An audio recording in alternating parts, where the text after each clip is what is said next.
All right, we are back again today.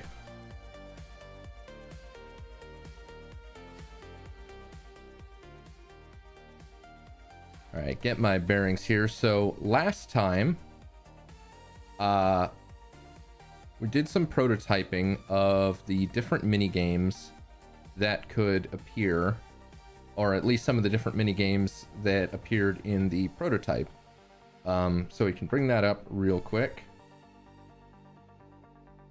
So we can see this one is kind of where we left off. I mentioned that I had about 30 mini games or 30 mini game ideas kind of pending that I wanted to potentially look at.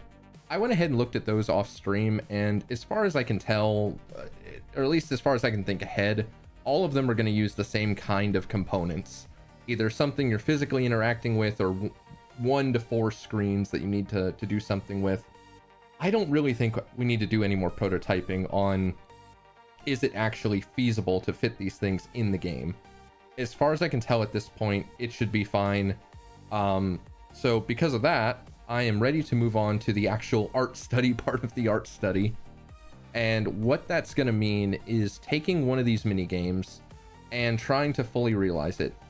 Now, that may not be how it looks in the final game. Ultimately, what I'm trying to build is an example scene of what the game would look like, kind of like a render, but I'm doing it in Engine so I can figure out what rendering settings work, especially things like fog and dithering, what's going to look good. Now, I was thinking through what mini game to start with, and the cooking mini game is kind of, I think, the most interesting because there's so much going on, but I think that's also the one that is going to be the hardest to prototype because we've got all these different icons and things that need to be dealt with, and there's still some iffiness about how exactly the menu is going to work. So I don't really think that's the best one to start with for an art study. I think that the scope on that's going to balloon out, and I'm going to spend more time prototyping than I really should be. So what I think makes more sense is this runner minigame. And part of the reason for that is when I was looking through the list of minigames, there are quite a few of them where I'm going to need 4 of something, and especially 4 screens, because there's so for example, one of the things I want to do is like a handprint scanner where all of the players have to come over and hold an interaction button on a screen to like scan their hand, and it basically is going to fill up a meter for that particular monitor, and all 4 monitors need to be filled up at the same time. So it's the kind of thing where if you have, say, 1 player, you can fully fill up one, and then when you move to the next, the previous one will start slowly dropping. So it's the kind of thing that could scale to 1 to 4 players, and I can make it so that if, 2 players have to be defending and 2 players scanning, they have to like time it to come in and out of working on the mini game. But anyways, the point of it is that I think that's also going to require 4 screens, and there's a few others like it. So I was doing a little bit of brainstorming, and what I think would work well, I was looking for examples of like CRT monitors and computer terminals, and I came across some images of these, what they say are old security monitoring stations. So you have a CRT with a patch panel and a bunch of cameras coming into it, and this one especially caught my attention because of how many monitors it has and the fact that it does have 4 columns, which really leads me to think that that would work well for what this back wall is supposed to be, because we've got the 4 monitors here. Obviously I don't just want like a metal wall, I want this to look like it's the inside of the door, with mechanical parts and things going on. So I've got some reference images as well. I've got pictures of inside of construction equipment with all the hoses and manifolds and things going on, some PC fans, a lot of stuff that I think would look good. So in terms of the background, I'm kind of torn on whether or not I want to model this like it's some kind of server rack, or if I want to have it look like it's just a jumble of industrial machinery with valves and pistons and things, something that looks like it came out of a what do you have here? I think I've got it somewhere. Oh, apparently not. I was gonna say something that looks like it came out of Chicken Run with like the pie machine. Something like that. So that's kind of where I'm at with that. So I'm not quite sure on what I want to do with the background yet, but the monitors I like. I like the kind of the monitor where you've got the what looks like buttons off to the side. I like the actually I don't even know what resolution that would be. I like that form factor. So I think that's going to be what we start with. So for the moment, at least, that's going to be where we go. And I'm going to model that as a separate piece that we can drop in. So I can figure out the background later, which is good because actually in most of these pictures, it does look like it sticks out some. So it looks to me like maybe try and do a rough measurement on this here. It's a little bit tilted, so it's not perfect, but what is that? 118 by 70. Let's see. So closest thing to that would be like what, 128 by 64 maybe. Let me take a look at that and just see if that looks good. Maybe try 128 by 96. You know what, I'll just do the canvas size. Fell into this trap last time.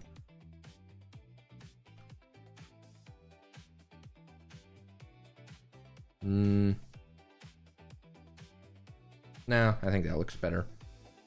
Okay, so 128 by 64. Now, that isn't necessarily the size we're going to use in game. I don't have an idea yet of what I want to use for pixel density or texel density. I forget which term's right, but for how many pixels per meter in game. I'm not really sure how much I'm going to allocate to that yet. I think it's going to be more important in this game to have that be consistent than in a modern game. And part of the reason for that is because there is no texture filtering. There's no mip maps. There's no linear interpolation. It's nearest. It's the texture filtering. So you're going to see the hard lines between every pixel. So if one thing has twice the pixel density as another, you're going to notice it if they're next to each other. So I want to avoid that if I can. I did look at some other games. I think they're here on the first one, maybe. Yeah, so I looked at some others. Silent Hill, for example. I found an example of when it's texture sheets where they packed a bunch of road signs, for example, into a 256 by 256 texture. And from what I understand, that's pretty common. So it's not like every texture is 128 or 64 by 64 or whatever. They can be smaller. And some of them, for example, in the texture atlas I was looking at were rectangular too. They weren't just square. So we've got some flexibility there. Not that it really matters. We don't have to be that close to the PSX, I don't think. But the point is that, and there is a little bit of a difference too, because Silent Hill obviously has a much further back camera, whereas something like Alien Resurrection is much closer. So we've got some leeway. My thought, though, is that these terminals are probably going to need to be fairly detailed, because the text has to be fairly detailed.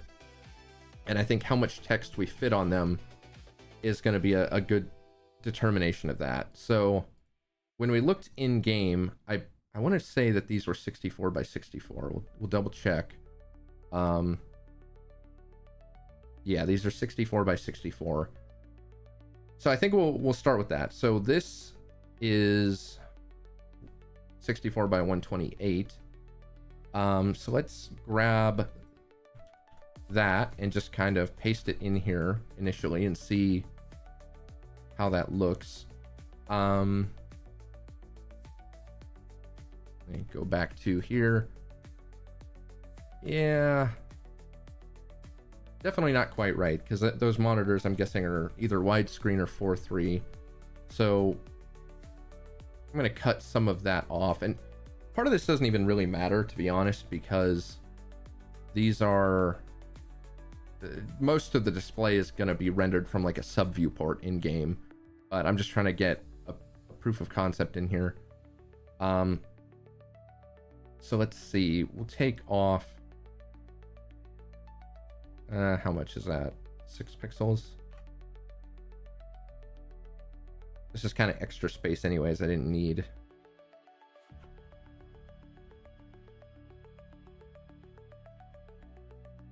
Yeah, that's kind of getting there. Let's add in some bars on the side. I was also should mention, I was looking up some PSX texturing tutorials. Kind of the main one that everyone recommends is about a 3-minute tutorial. There are also, I'll go ahead and show this. There are some older ones, or I actually don't know if they're that much older, but there are some older tutorials from someone who's actually worked in the industry. Let me bring this up. So Ben Mathis, and this one here in particular is one I've looked at a few times, that kind of goes into how you create these textures. And what I like about it is it shows the intermediate steps as it goes. And what you're left with, to me, you could tell me that's a PSX texture and I would not doubt you, or maybe a PS2 texture, but it definitely has the right look. And it's nice because it does show you the very basic block out at the beginning. The one thing, and it's been a bit since I've read this, so I may need to reread it through the stream, but the one thing that I do remember standing out between this and the other tutorial I looked at is the fact that the lighting is hand painted. This isn't like a 3D render that's been flattened and baked. It's not a flat texture that has bump maps or anything applied. The lighting is all hand drawn into it. And looking at a few PSX games in preparation for development, that does seem to be pretty much what everyone did. It's all baked in, because what lighting they did have was like vertex lighting, that was not as precise. And obviously it wasn't taking into account the implied geometry, since there were no bump maps on the PSX, or at least no hardware support for them. I don't know if anyone brute forced them in. But either way, I'm probably going to try a couple different styles. So this may not be the final style here, but the recommendation from the ones I saw was to basically start with a medium gray. Well, actually the two tutorials do differ on that. One of them recommends starting with a medium gray and then using overlay and multiply with a texture and various color grading to bring the color back to the texture, where basically you start with the medium gray to add your shadows and your panel lines and things. The other one, the Ben Mathis one, took a different approach. In fact, he actually did not like the medium gray approach, if I recall correctly. I think for the moment, because I did just re-watch that other tutorial, we'll start with the medium gray one. And if I don't like the look of that, I'll try the Ben Mathis one, or I might just try it anyways. So the screen here is just going to be a placeholder. So first things first, let me ditch this palette and get a new one. And we'll bring in a medium gray. Enable editing the palette. And we'll do 128 there.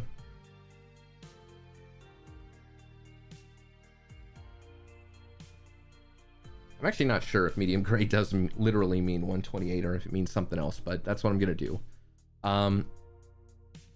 Okay, so now looking at the reference, there's a bezel that kind of slopes in, so we'll need to imply some shadow there. I'm going to make the assumption that the lighting's coming in from the top, because I'm probably going to have some hazard lights or something up near the top. So we'll do something similar there. So we'll have that shadow on the underside of the bezel. Don't know how I feel about this outline. I don't know if I necessarily want something like that. It does look fairly...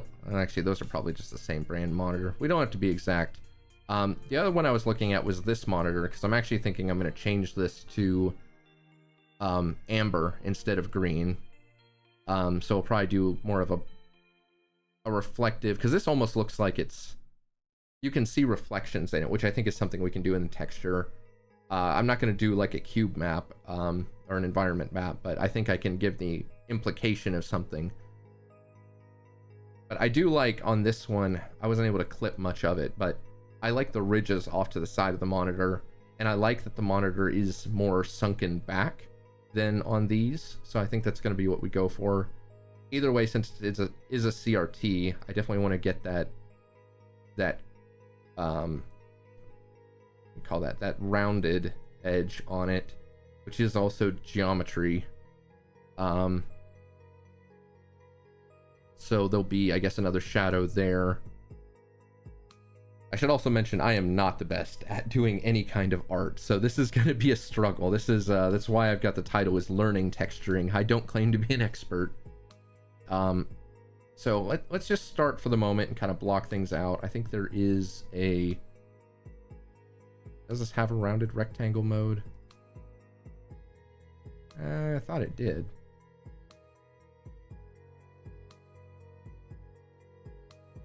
Huh, apparently not. Oh, it'd help if I, yeah, that's not quite what I wanted.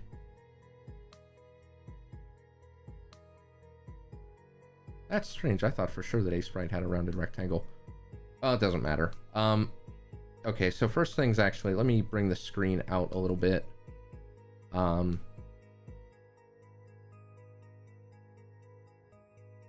bring that over. We'll sample the green here.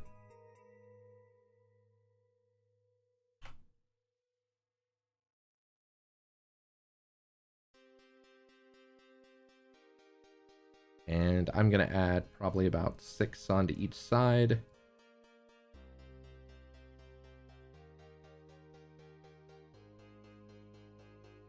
Oh yeah, that looks a little bit, that looks better already.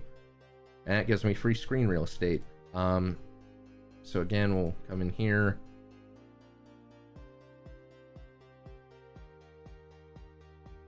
Did my, oh, there it goes. Now, something I'm going to experiment with is actually having the art disappear towards the edges. I don't know why, but I grew up with CRT monitors, and for some reason, I always remember them not extending to the edges. I think it was the overscan on the screen was slightly wrong.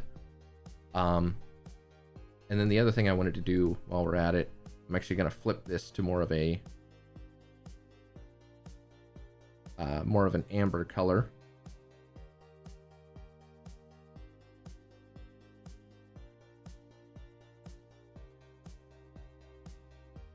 And actually, I want to go for like a deep amber. Or sorry, a dark amber. Not quite what I wanted. That's more of a brown. Let's bring that closer into black territory. Yeah.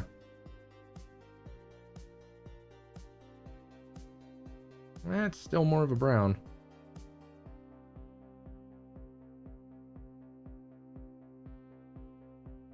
Let me look at that again. Oh, you know what? Actually, I guess that is a brown now that I look at it. Yeah, it's like a reddish brown. I guess that makes sense. So we'll try for that instead. Bring this back up a little bit. Add into a little bit of the reds.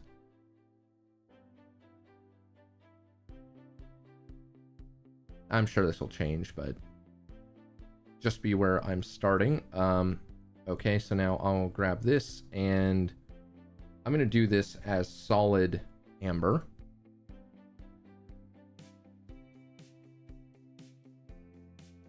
Oops.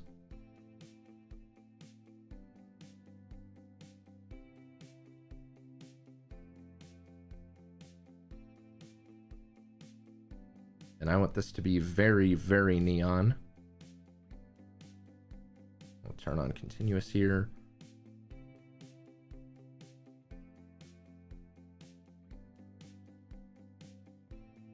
Actually, I don't think I do want that middle part to be oh,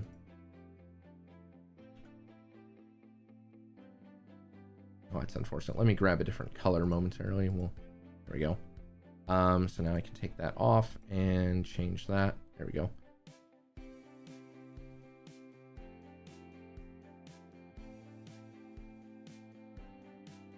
Yeah, definitely not quite right. So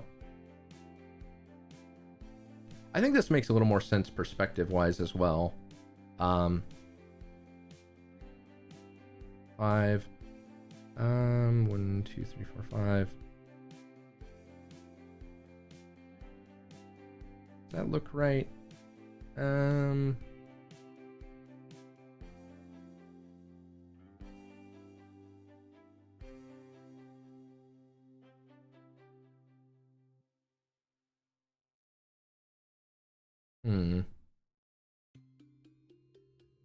Does not quite look right.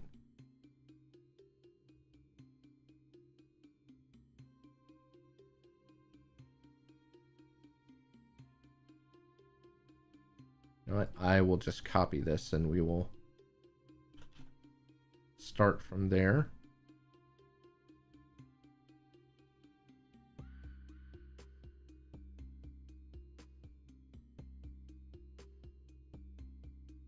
Bring that out to there.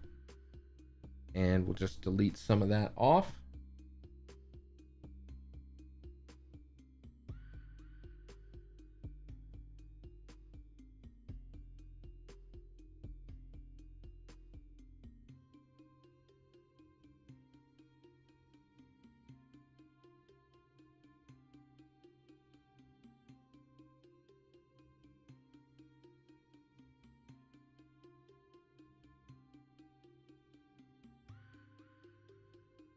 And I'm looking at my preview up here. I think that's more or less what I want.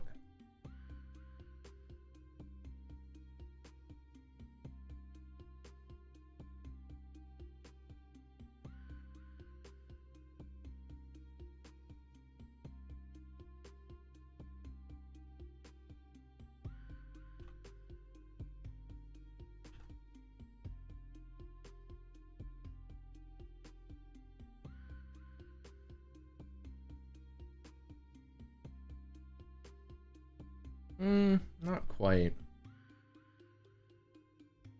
I honestly might change the perspective on this. I'm spending more time on this now just because I do want to see how the screen's going to look in game. But I do recognize I'm starting to get a little bit off track. We'll rein that back in and just say it's fine for now.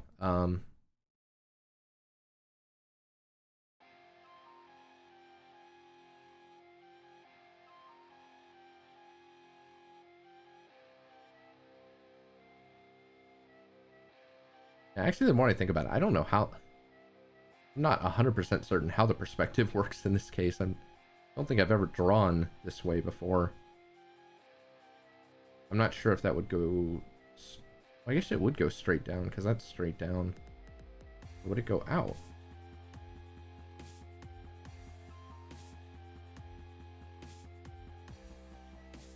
Or is it sideways? Oh. Yeah, this is what happens when I don't practice pixel art as much as I really should. Okay, well, whatever. We'll come back to that. The colors are right, at least. Or at least in the right range. I think the amber looks good. There is white in this, though. I might have a solution for that. So one thing I'm actually going to do, and I probably should have done from the start, is I'm going to cut that. I'm going to put that on a new layer. And actually what I'll do is on this new layer, I am going to get rid of the background. So we're going to make this a clear color. And we'll do that. And then in here, we will fill that. Oop, not on that layer, on this one.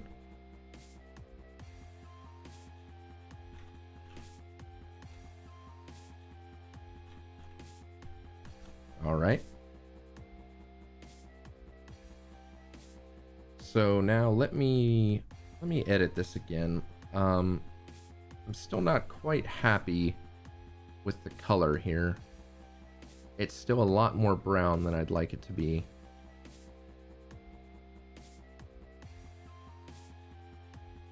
Yeah, I think that's better. Okay, so now I'm gonna have to re-grab the screen size.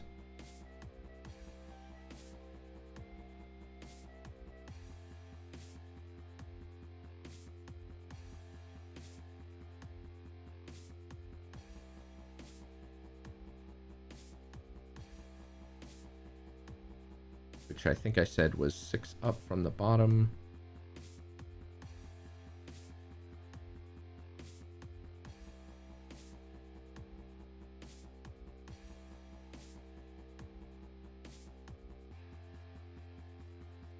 Yeah, something like that. What is it? Control. What is invert selection? What is that? Control Shift I think.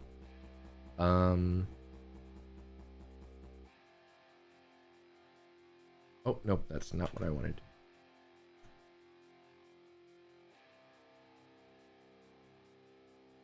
Or actually, maybe it was. Oh, no, that was not what I wanted. Where is... Oh, in here. Yeah, Control Shift I. I should have just tested that first. Okay, so this thing should be, I think, 20 tall? No, it's 51. So it was... Oh, wait, no, 64 minus 6 on both sides, which is 12.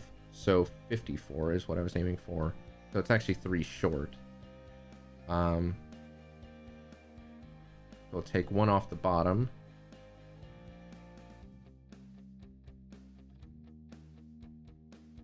There we go. And how's the top? 8. Yeah, so we need to add 2 more back up to the top.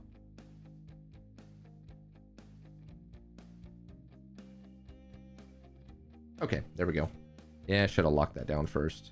All right, we'll leave that be for the moment. And I think I'm going to have the bezel actually wrap over these corners a little bit. Yeah, okay, so that should be fine then. Now I do have some filters for doing screens, so I might apply those. Because everything that's in the foreground here in game would be rendered probably using a sub-viewport sampler. So I could apply shaders to it to give it like a CRT glow effect. I guess I could do that inside the sub-viewport as well, but either way, this doesn't necessarily have to just be solid text like that.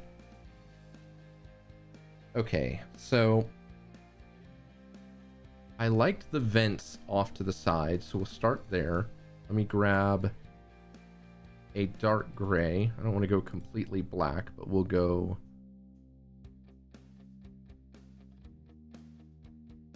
maybe around 60.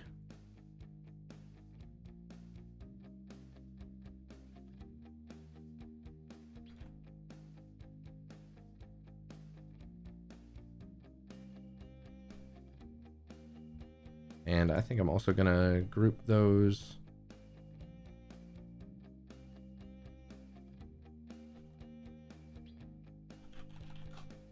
There we go.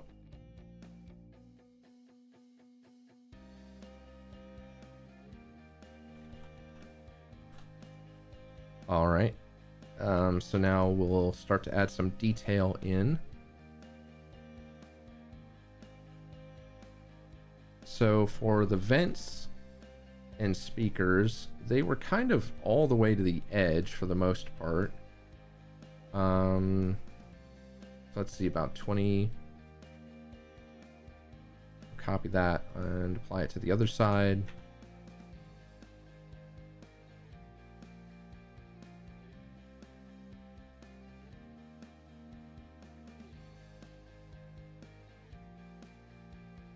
Yeah, I think that is going to be a little bit flat unless I do something with it, but we'll get to that in a minute.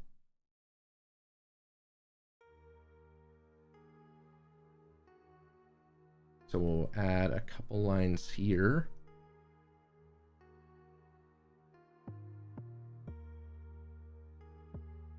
Okay, now this inner one, I want it to be much, much darker at the top, so we'll do like a 30 on the gray. And again, we'll say the light's coming in from the top. So this would be the smaller part of the bezel. And actually we'll have that actually bring this above the screen. There we go.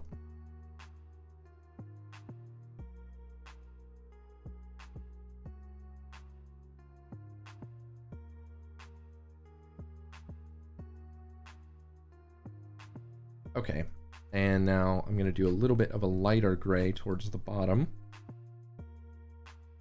Or maybe I'll use the same gray for, well, actually, here's what I'll do. Towards the bottom, I'll probably want to actually use more of a,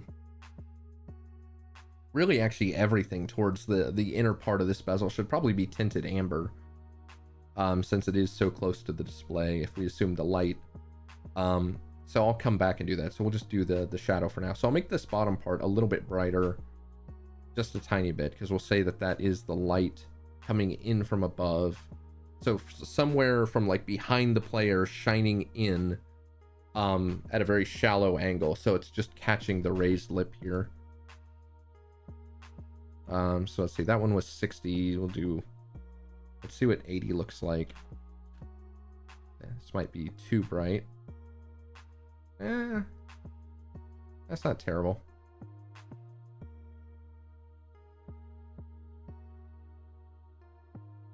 Okay, I can start to see that the monitor is starting to look a little more rounded now, which I think is good. Let me see if I bring that down a little bit.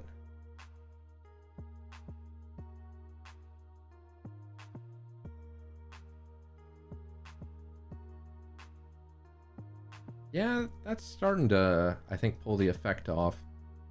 Bring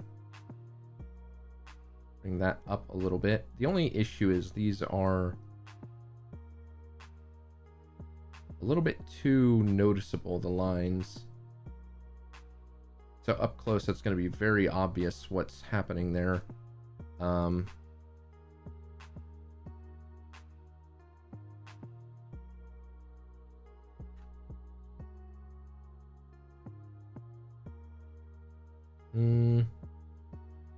I can do a gradient. So the one trick with the PSX is that it does have different palette modes for the textures. But because a lot of textures were Atlas together, the number of colors you could use is either limited, or you had to use one of the modes that allowed for more color depth. But the big issue there is memory. That's always a concern with old hardware and graphics, is how much memory it's going to take to store the graphics. Which is kind of the interesting thing about doing retro anything. I think there's a tendency, and it's a tendency I've fallen into as well, is to look just at the hardware specs and say, well, this thing couldn't do bump mapping, it couldn't do real-time lighting, or, you know, there was no hardware support, I should say, for bump mapping, or no hardware support for real-time lighting, no hardware support for this, that, or the other, and to say, well, okay, I can't use that in my game. And the reality is that's not really true, because games are sneaky. They employ all kinds of tricks to where it looks like there's real-time lighting, but behind the scenes there's not. It's, we exploited some feature of something or other, or we came up with a clever way to pre-compute or bake something to make it look that way, or we just brute forced it on the CPU even though there was no hardware support. So I think the better way to look at it isn't what can the system can and can't do, because realistically it can do anything if you give it enough time to process it. It's what could they do a lot of because it was hardware accelerated and cheap, versus what were the things they had to be very, very deliberate about because it was costing them memory or CPU cycles to do it because it wasn't hardware supported. And I think if you look at it that way, you get more realistic or more authentic stuff to the era, because when you have something special that stands out, it's something that you can't do very much because it's too costly, and you highlight that on like a key element or a character, it really stands out. So like one of the things I noticed, I ultimately want to make games that look like they came for the PS2 one of these days. And something that stood out to me is that a lot of PS2 games put reflective surfaces on the characters or the weapons. So like Ratchet and Clank, Sly Cooper, Jak and Daxter. But they don't use it very much. It's almost never used anywhere else unless it's on a key item or the player, which kind of tells me that that was something that they could not do a lot of. It was expensive to compute that. Or at least that's how I look at it. I haven't looked at the PS2's rendering pipeline to know if that really was expensive, but you know, things I do know about are particles. The PS2 was very efficient at doing a lot of particles. So things like that you could do a lot of, and they use them for a lot of different things. So that's why you see them everywhere on PS2 games, whereas other features not so much, because they were more expensive, so they couldn't use them as often, like dynamic lighting. And when you do see it, it's a big point. Like in Sly 2 has dynamic lighting, or at least something that looks like dynamic lighting, but they made it a main gameplay feature, so they really wanted to highlight that. Anyways, I keep looking at this. I'm not really seeing... I'm noticing when I look at the preview, this looks more like this is one of those field monitors for a camera that has a hood over it. It's not looking to me like it's a shadow. So I think that's a little too dark. I'm gonna bring that up to, I think, 40. And we're gonna recolor that and see if that makes a difference. I think that did something else, actually. Yeah, I think there we go. Yeah, it's a little bit better.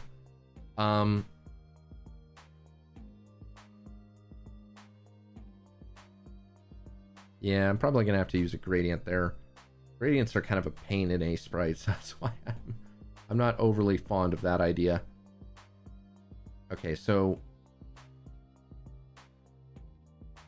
let me, for the moment, do something else. Let me just dither that and see if that helps.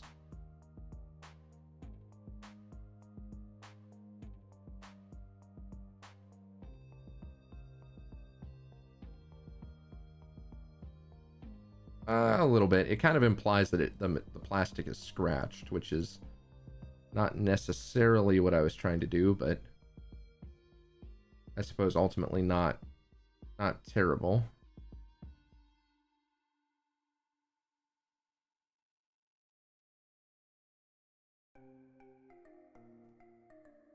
Yeah, okay. Good enough for that part of the bezel. Now the next part is the part that kind of slopes in gradually. So for that, I think I probably will need more of a gradient. And I think I'm going to need some more room off the sides here. So we'll grab, I don't know, about 3 pixels off each side, make myself some room.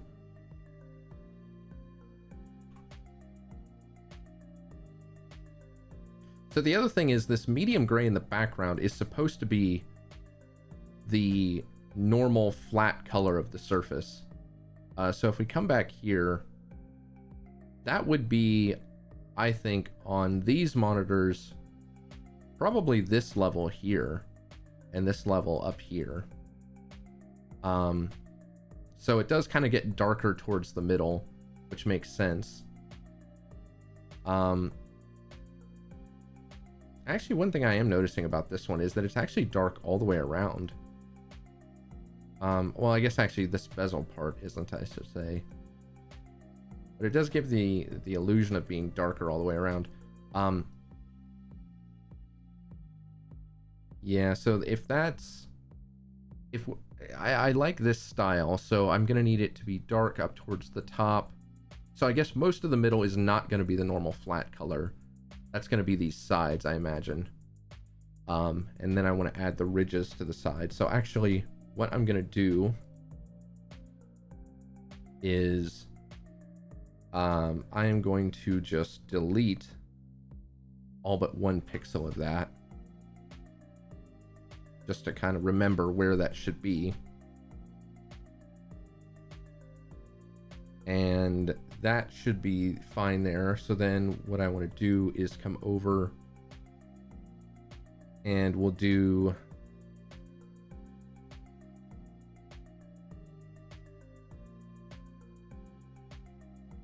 some more of these lines.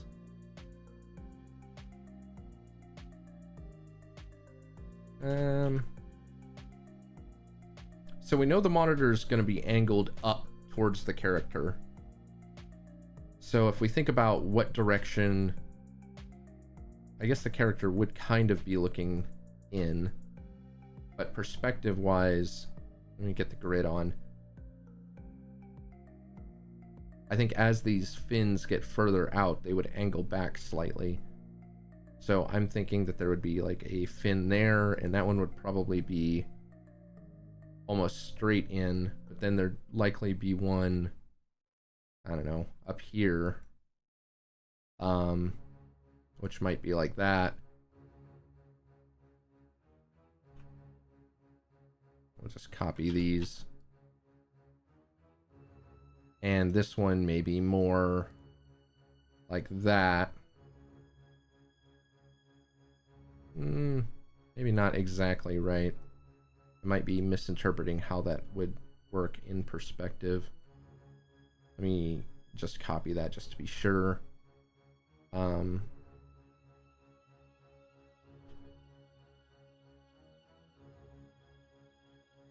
Okay, so then this one would be 1 in, and that one is 2 in. Honestly, I think it may just be too aggressive into an angle. That might be the actual issue here. So if we go up and we wipe that out and we just move it back 1. Yeah, that looks a little bit better. I'm definitely starting to get the illusion of depth here. I think once I add in some more shading, that will help. So we're saying these are the gaps between these kind of cooling fins on the sides. So I will just copy that, mirror it to the other side.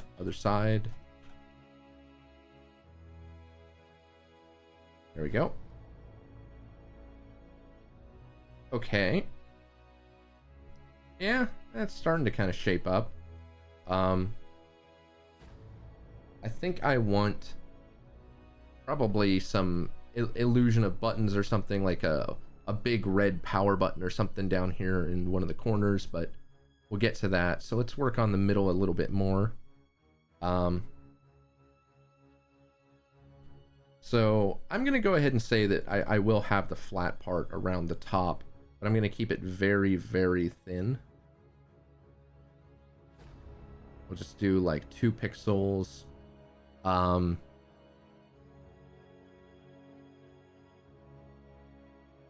And then for this, we'll kind of extend that up a little bit.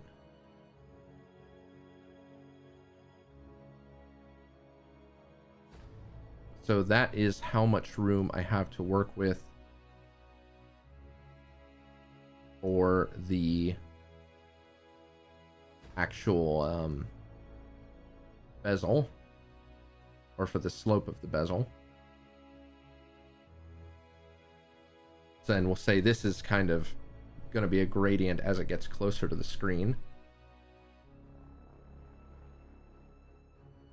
Okay, so then for the bezel, the lighting at the top would be the darkest. Now I think when I'm looking at this, yeah, the darkest is right up here towards the top. Although that, well, it does kind of look like where the lighting is coming from would be from up there. If we look at it from here, again, yeah, it does look like the darkest. I don't think it's as dark as it is next to the screen. I think in this picture it is, but we'll see. So let me grab this.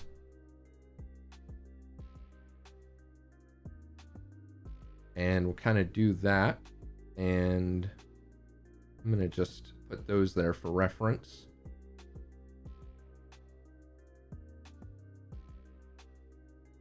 And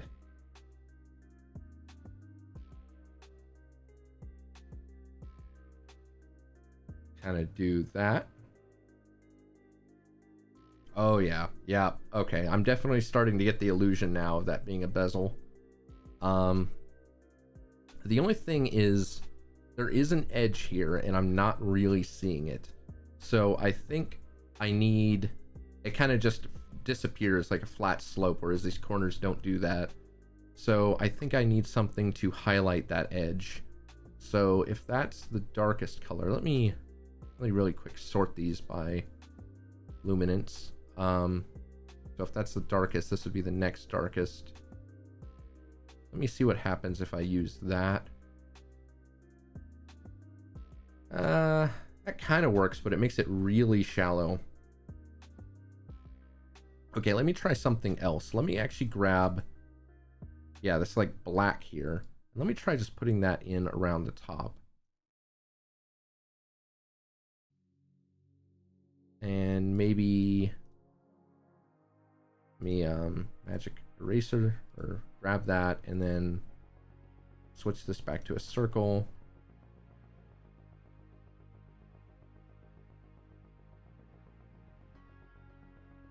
Nah,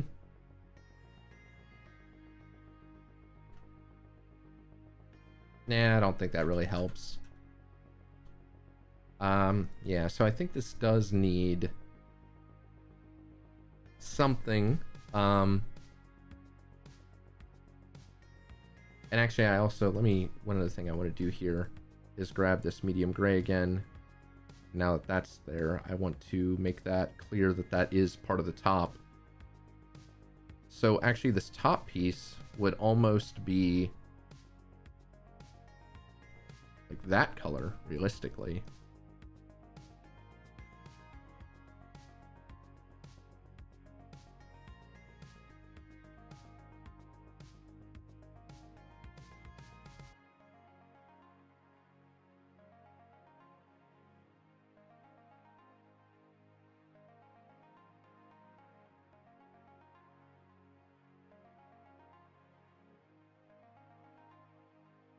Yeah, I think my only issue is it looks very sunken back. I think that's what I'm not super happy with on this. Like that slope, I'm noticing that the shallower or the fewer vertical pixels you have of this dark color, the shallower the slope looks. And it looks to me right now almost like it's completely flat, which I'm not a fan of. I'm wondering if maybe I should just encroach on the screen a little bit, and maybe that will help. I don't really want to do that, but that might be what I need to do, because I do want to keep that much around the top. Okay, so we'll do that. We'll just try that for now, and I'm gonna come back here so we know that's the extent of what that should look like. Let me kind of do something similar here at the bottom. So first and foremost, let me take out the corners, because I think with just a little bit of shading, I can probably make that.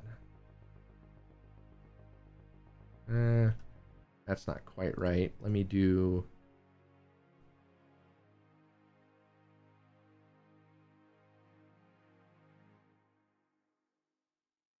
That, and then maybe.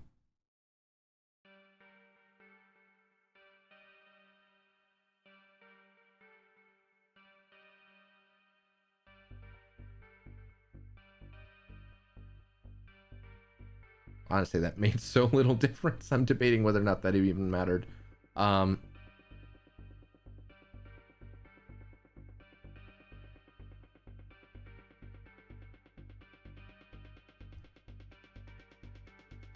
Okay, yeah, that definitely gets the illusion in there. Just that much made a pretty big difference. Now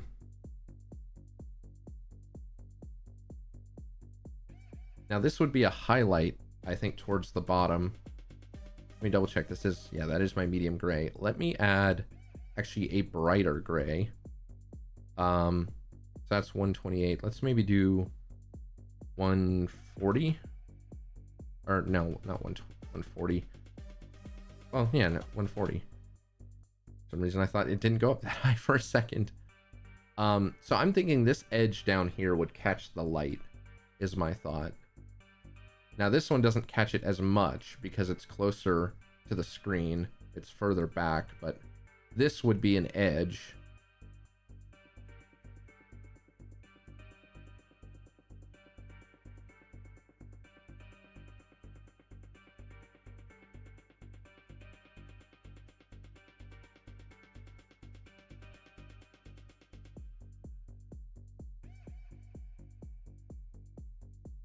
I mean, kind of. Out of curiosity, what happens if I do that?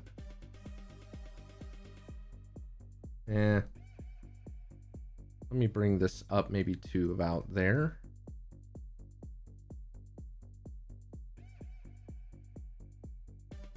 No, that's definitely not a good look. Okay, so let's try maybe to here, and then we'll do some more dithering. We'll do like 2, and then 3, and then like 4.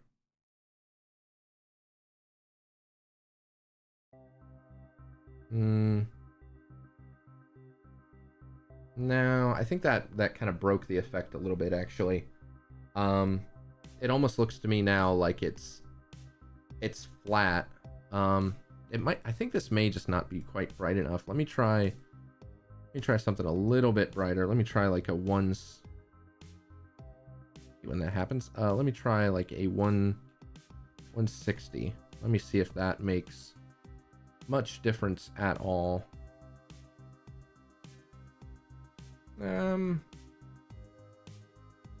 A little bit. Really not that much though, to be honest. Okay, let me try then another option. Let me move this down. We'll move it down by what? 1, 2, 3, 4, 5, 6, 7, 8. Okay, move it down until that's resting on the line.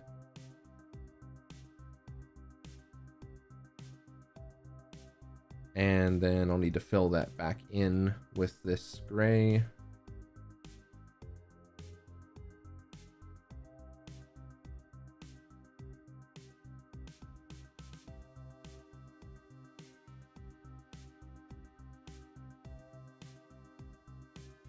Yeah, I think part of the problem is that one lone pixel, the highlight I think is so bright actually that the single lone pixel actually stands out quite a bit.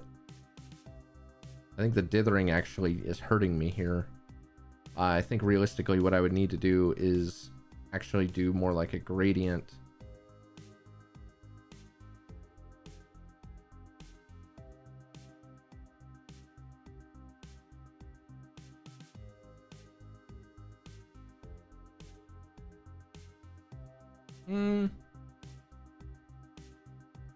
It's still pretty harsh.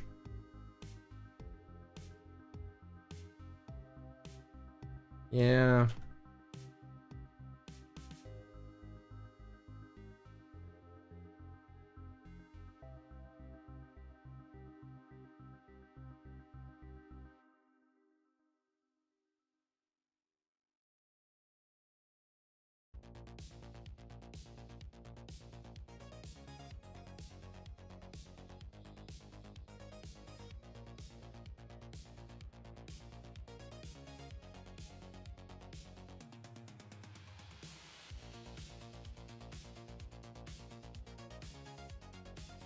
Yeah, that kind of worked, but now it's giving the illusion of there being like a bump right here, which is definitely not what I intended.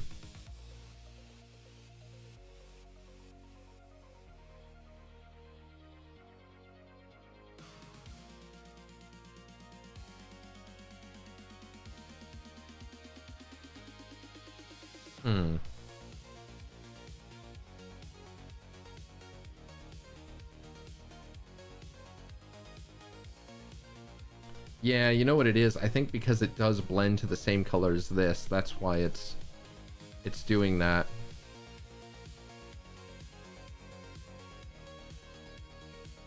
Yeah, that's what was doing it. Yeah, I think realistically the bezels on these, they do blend into that, but the blend is smoother. So maybe this highlight is just way too aggressive. Because I was kind of looking down here, where that is very bright compared to everything else, but that may just be way too aggressive of a blend. So maybe let me bring this down then. Maybe 140 maybe was a better color for that.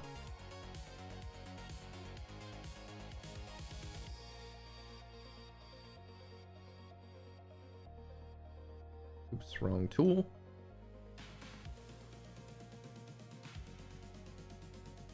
In fact, I think I'm also going to try just doing like, say, 2 there.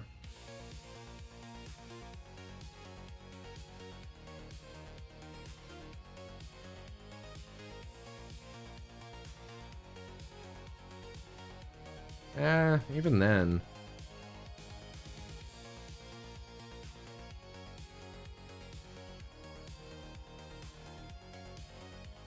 You know what? Actually, I think I might know what I'm doing wrong. Now I think about this a little bit. I think my light actually needs to be more on the outside. Maybe that's why this doesn't look right. So let me try adding the highlight actually out here. I'll fix that in a moment.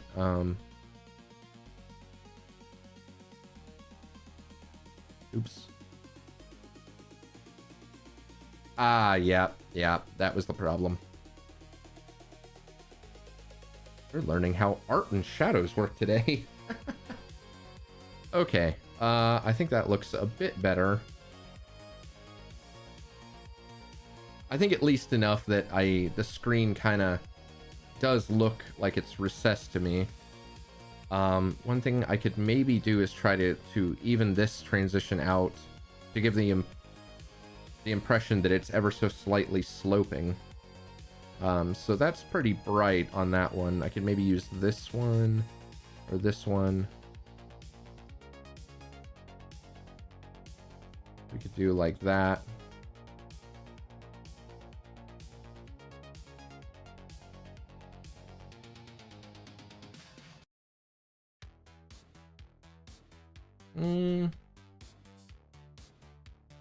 I think that's a little too dark, unfortunately. I don't think that really works.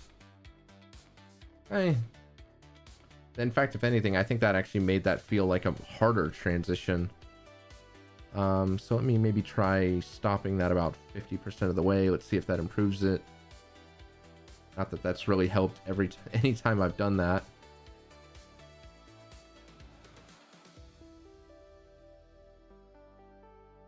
Well, actually, you know what? That's kind of interesting. That's interesting because it actually makes the bezel look like it changes right there, which is kind of cool. That's not what I was going for, but I don't think that really makes sense here, but which I guess that is something I need to figure out. These vents, these are meant to be recessed into it, but right now the vents look like they're sticking up away from it. So how would I fix that? I think maybe it's time I pay some attention to that. So maybe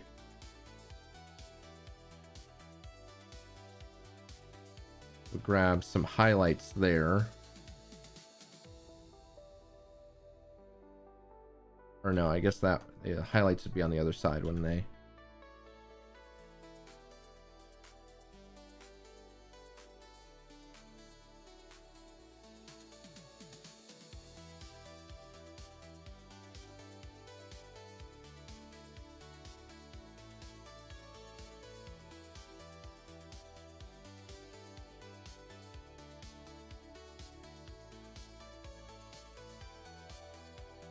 Okay, that's something. I'm gonna go ahead and put this back as well.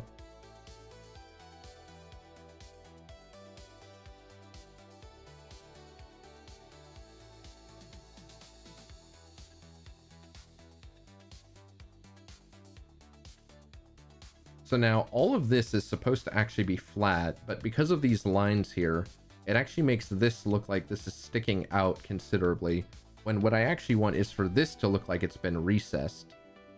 Now the way you would normally do a recess is you darken the area and then you add a shadow, but it's a very thin area. So unless I want to add another line here, which I guess I could do, so we double these up.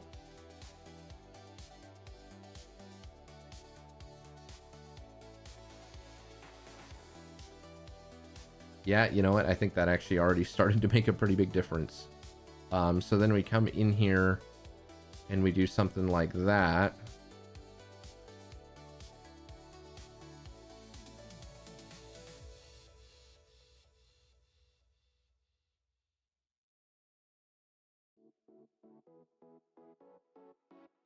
Yeah, I think that made a really big difference already.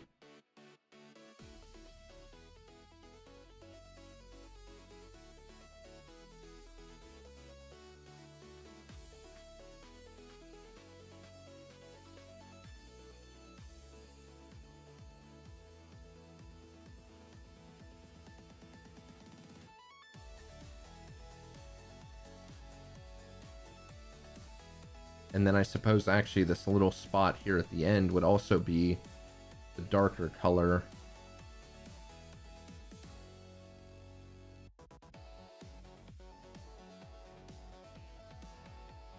Because that's meant to be the recess.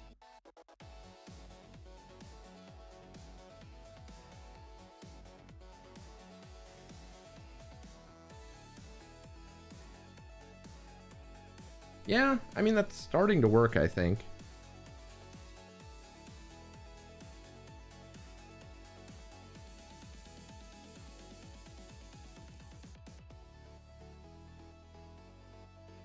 I think I see why there is a problem here, though. So I had said that I don't want this to be a slope, but the reason it looks like a slope is because you can see the inside of this crevice. So if this is supposed to be at the same level as this, you wouldn't be able to see that. I think that's why it looks kind of strange at the moment. So it either is slightly further out and everything else is slightly further back, or this grate is different than that. Let me take a look at the reference again and see here. Yeah, see that, okay. See, this one does extend all the way in to the bezel. So that's why you can see it here. Yeah, so that makes sense. I could try that. So basically what I would do is grab that.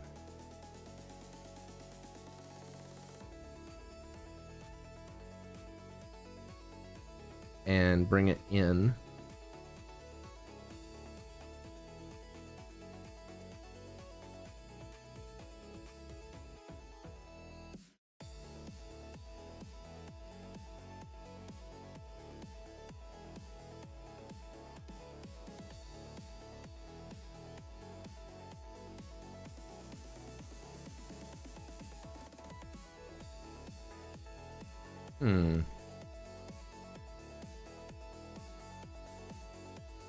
It's an interesting look, at least.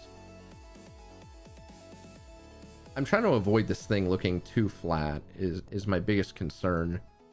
I don't want to just have drawn on panels that are just super flat. I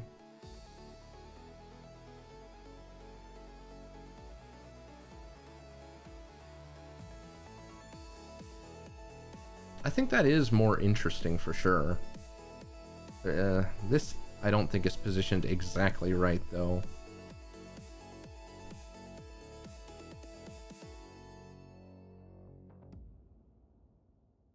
Yeah, I don't think that's quite right. I think there should be a darker pixel here.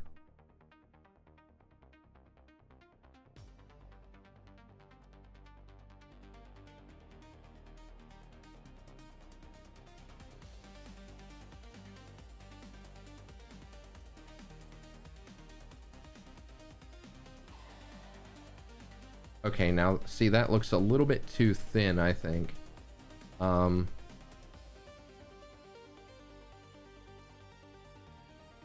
So I could try adding, so like this one looks like it should go up to there and then down to there, maybe.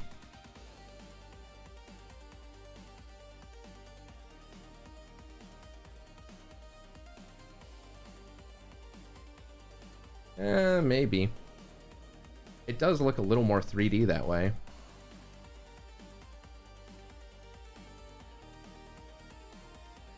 So I did what? That? Yeah.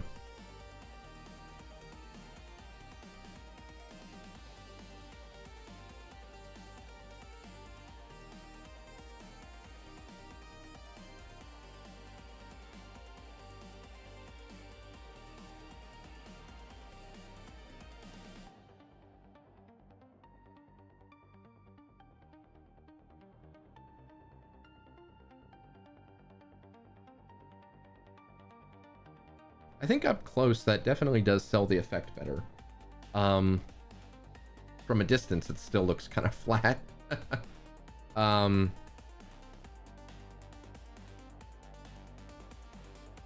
only issue now is this transition around this corner isn't very well defined. So this is going into the slope. So this part here also goes into the slope. But then if that's going into the slope, let me see, maybe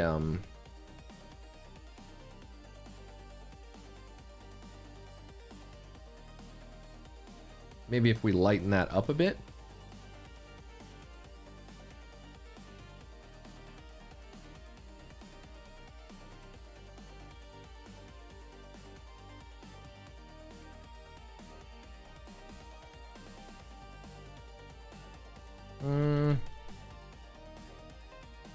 No, that doesn't really help.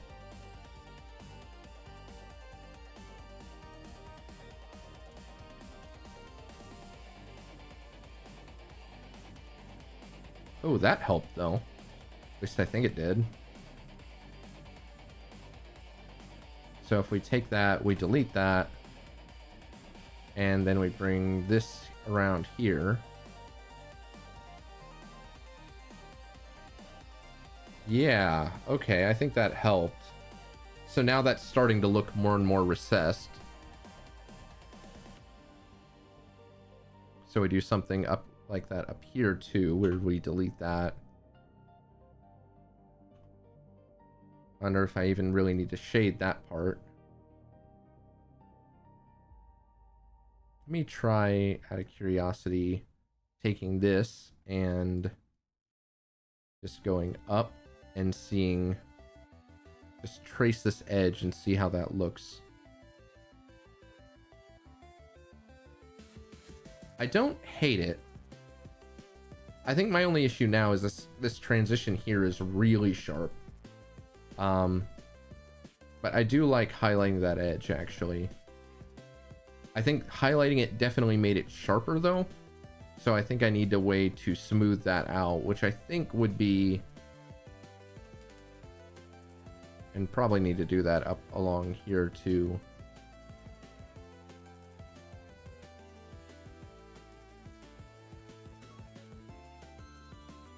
Yeah, okay, so now what I'm thinking is that in here, I need some way to transition that. So that's the color there. So something a little less bright in between. To be fair, I may be using entirely the wrong, I kind of picked these shades arbitrarily, so these may not be the best steps to go with, but ultimately what I'm making doesn't have to be final game art right now.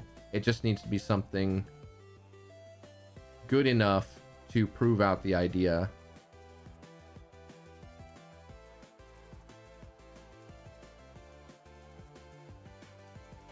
Okay, yeah, I think that helped quite a bit. Let me see, does it matter if I go all the way up to there? Kind of does. Yeah, I think it does actually matter. What about down here? I have a feeling that this will also make it better. Yeah. I think my only issue now is that I think I've lost a little bit of the depth of the monitor. It's almost like it does feel a little bit flatter. Now I wonder if I darken the corners of the monitor and the background, is that going to help? Because the CRT is curved, so if these corners and the edges start to turn towards darkness to imply that curvature, I wonder if that would help. But I do think I like that. I think I might want actually more of these vents, to be honest. So if I copy that and move it down, so we'll do, so I moved it down to,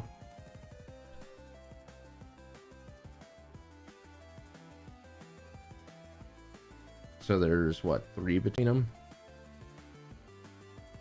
and then we do the same thing here.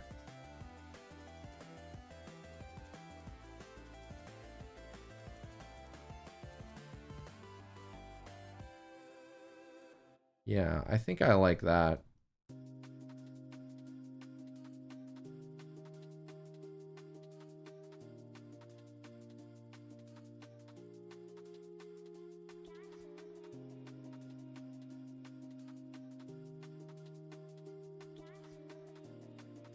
Yeah, okay, so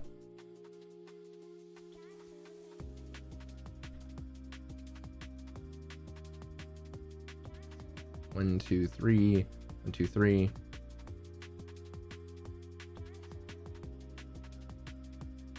That's kind of an interesting look already, actually. Let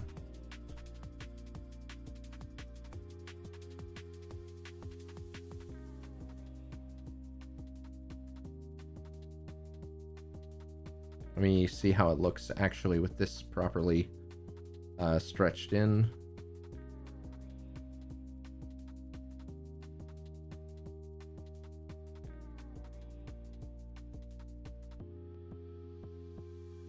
Yeah. See, I have to remind myself that you're going to be looking at it a lot closer than this preview makes it look. I think I do like that. That's pretty nice. And then I kind of like having this be not symmetrical, because this wasn't either. And I think I do want to imply some buttons and things on here. So the other thing I wanted to do was the power button around about here. Maybe some like what looks like maybe channel select buttons there. I kind of want maybe like a keypad here. Okay. So the keypad would need probably to be recessed if I do that.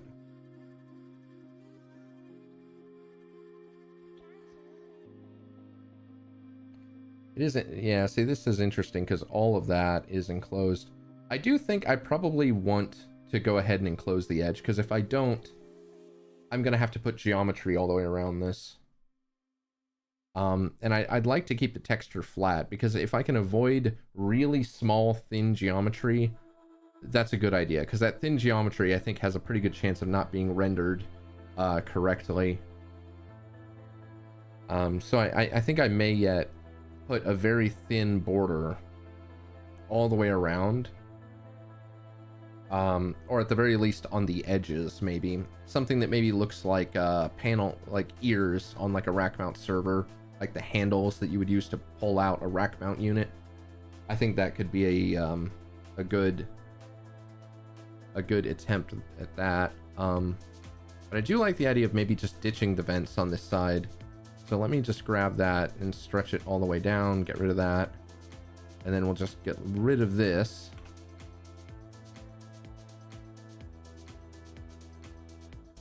And then come in here and do another recessed area. So we'll grab a darker gray. Is that? No, I want that one.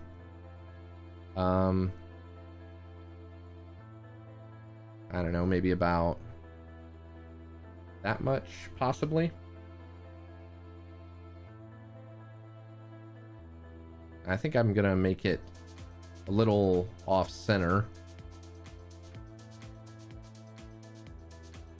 There we go.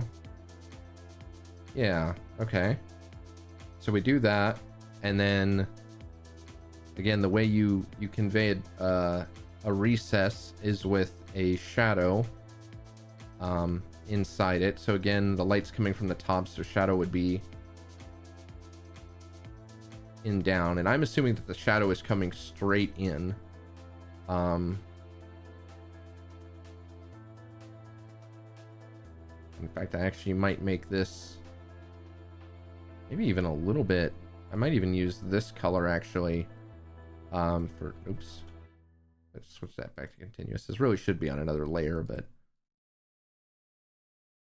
yeah, I think that should probably be recessed more like that. And then again, so I've learned that the highlight should really be on the outside. Wrong tool. Should really be on the outside here.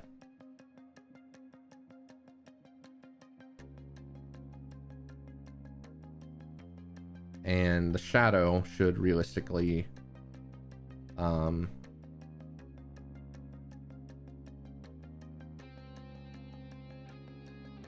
it's not quite right. There we go. Maybe something like that.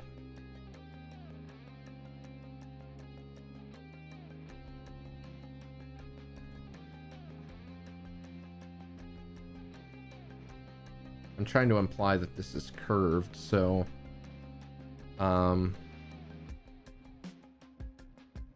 probably do want to use this lighter gray here on the inside around there.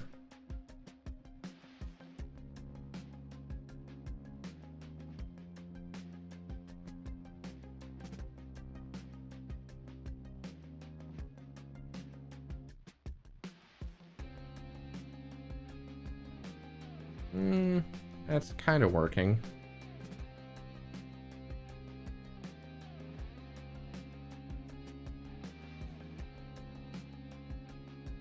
That doesn't quite look right. Yeah, I think I'm getting closer to the idea.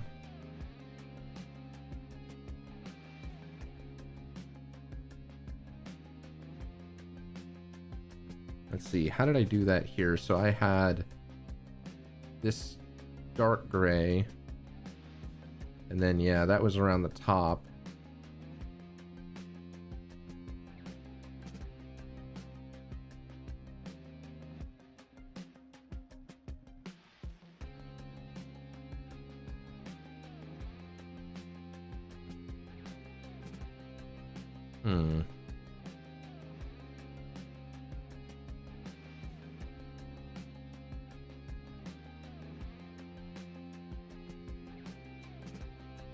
That kind of looks like a recess. It's not quite right though.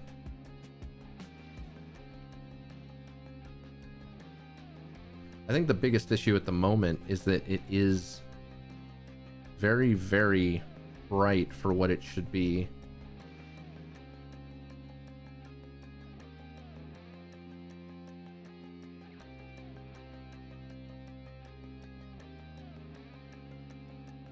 Yeah, it looks more like a badge than a recess, I would say. Okay, I'm gonna call this like bezel. And I think for the moment I'm gonna lock that, and what I'm gonna do is I want to bring this up, and I'm going to actually edit it.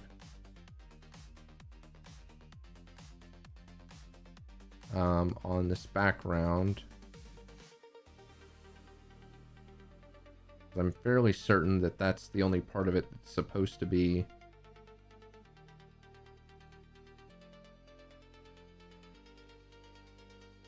Yeah, okay. And the reason I wanted to do that is so that I can now bring in a metal material.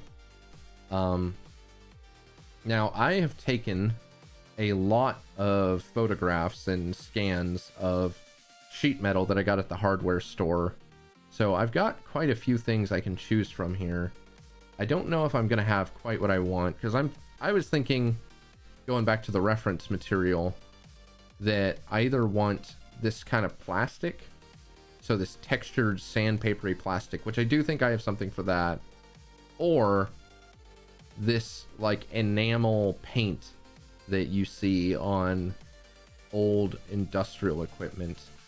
I'm not sure which way I want to go yet. I'm kind of inclined to go for more of the plastic look. So if that's the route, I have a scan of, well, a few. I've got a scan of some sandpaper and a scan of a brick, like a knife sharpening brick.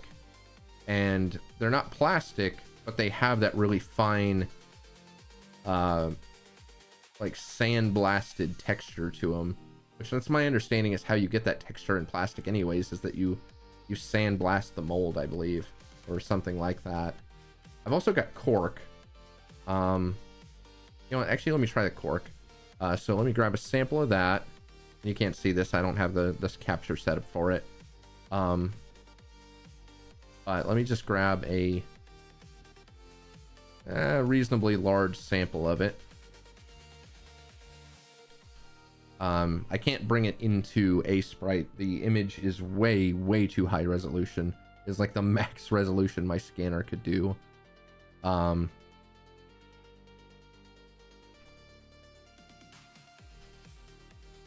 Yeah, okay, so already that's a little fuzzy. Let me maybe zoom in on that image a bit and see if I can get a better scan of that.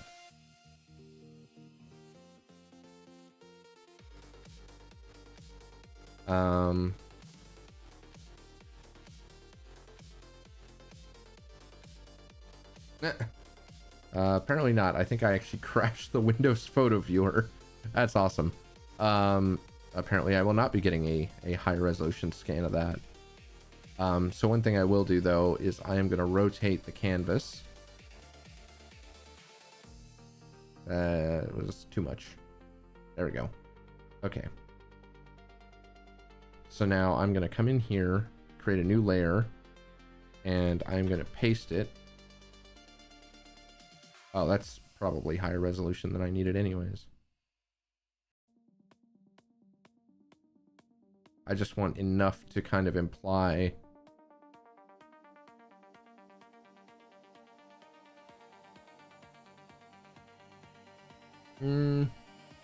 this might be a little too aggressive, but I might be able to fix it with some adjustment layers. So first things first, let's remove the color. So let's desaturate it.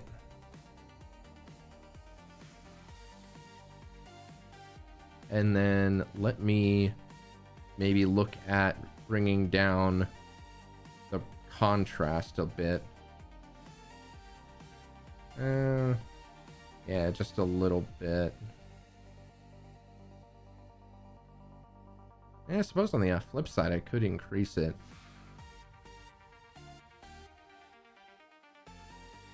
I don't want it to become too muddy, but it does look a bit too much like sandpaper at the moment.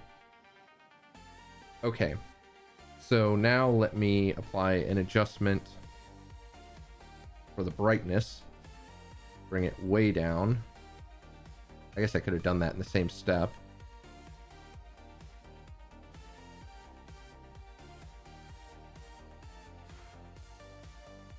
Honestly, probably could have used digital noise for this. You know what? Actually, let me maybe try something. I'm curious to try tan. Can I get any color back? I guess I shouldn't have desaturated it first. I mean, maybe there we go. Let me maybe try shifting the hue a bit. Let's see, where do I need to go with this to get what I want?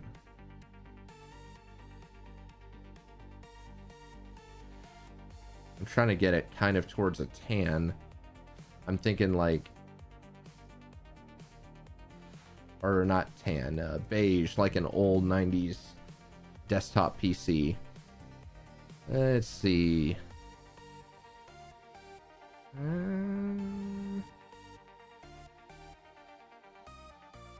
get 90s PC that you left out in the sun too long.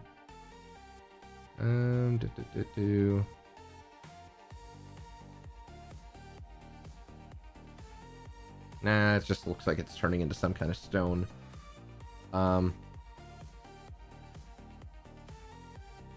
Okay, so we'll desaturate again, redo. Okay, so now let's come back to the adjustments. And we'll do the brightness contrast again.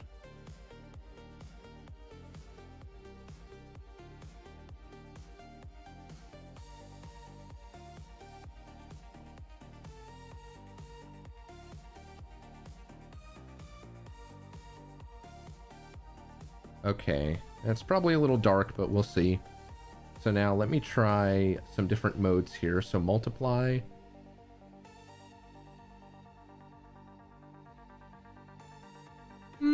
That's interesting. Overlay.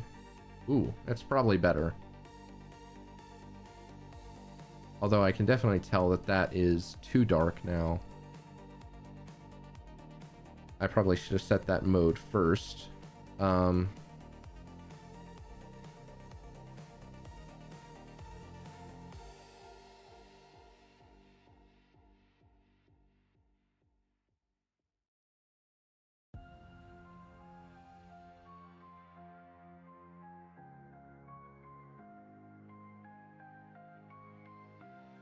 Yeah, I'm not so sure about that. One thing maybe I'd like to try is actually getting rid of the texture here in the middle, actually, to see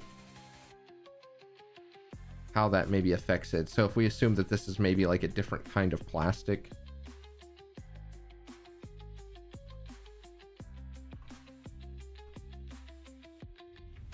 And what I'm not going to remove it completely, but what I will do is just change it to be smooth.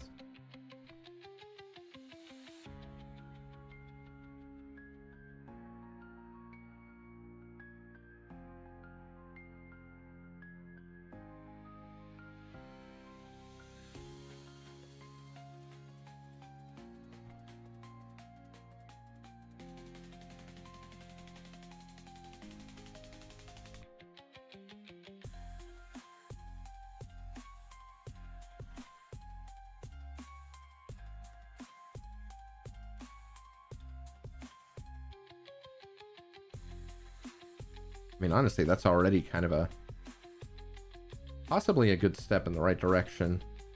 My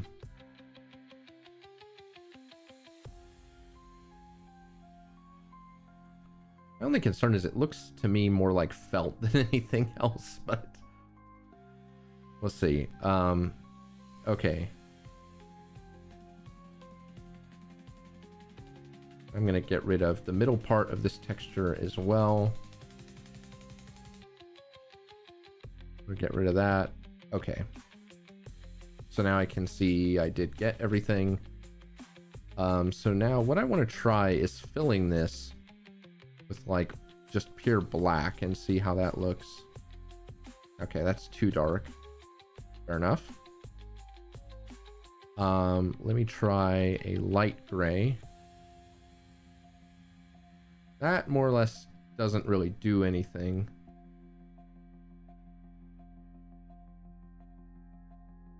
Yeah, I think the problem is that when you remove the texture completely, it actually starts to turn it into more of a...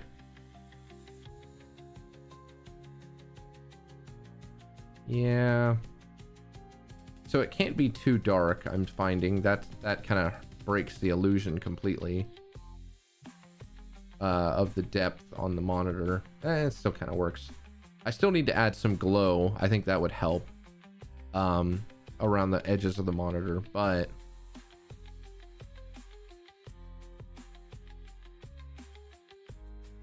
yeah, that's kind of interesting. I think it's in the right direction, but I still think it's a little too clean.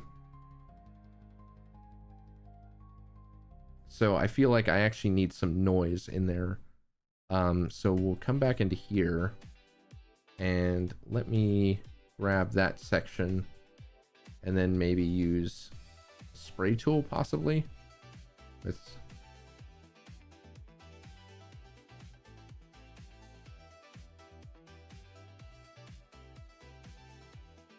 all right, let's see how that looks. Not good. That just looks like somebody spilled something all over it. Okay, so maybe that's the color it already is.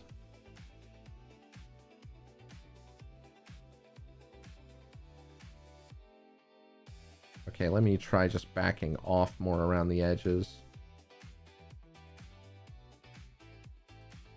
And then let me try coming in here and doing some adjustments on the contrast.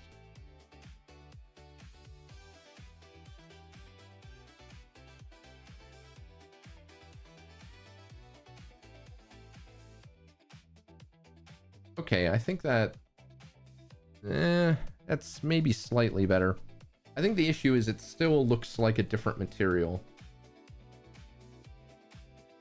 I think what I'm going to do is I'm actually just going to come into here and I am going to select this whole thing and just cut it out and do it on a new layer entirely. And that way I don't have to worry about it as much. So we'll call this like front texture, and we'll call this like bezel, or instead of front, we'll call that face texture. Okay, so one thing I'm thinking, let me try multiply again. No, too dark.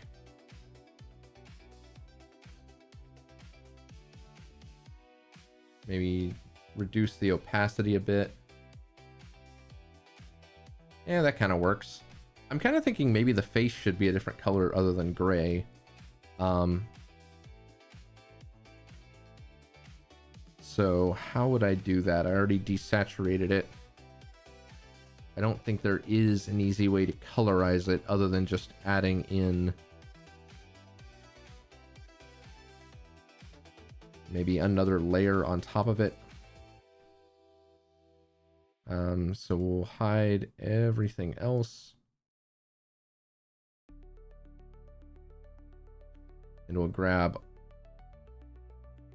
that, and then we'll Control Shift I to invert. And then we'll come into this new layer and we'll just fill it with gray for the moment. There we go. Okay, so we'll call this face color. And I can color that to whatever I want. And we'll try...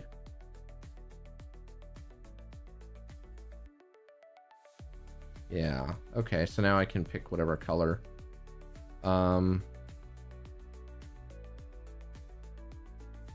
really want to go for amber because it's the color of the display. Maybe like, ooh, there's a nice green out there. That's kind of an interesting color.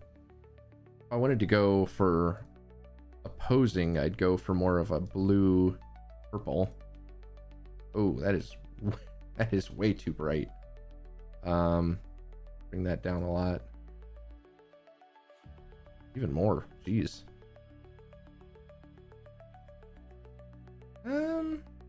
Interesting.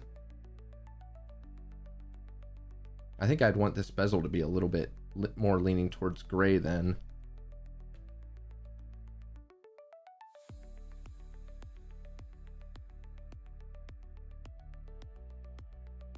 Let me go back to the HSL here. Maybe drag that more that way. More of a blue, I think. Let me bring that back up so I can actually see what I'm doing.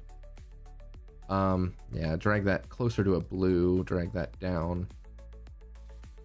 And then let's maybe try just adjusting opacity.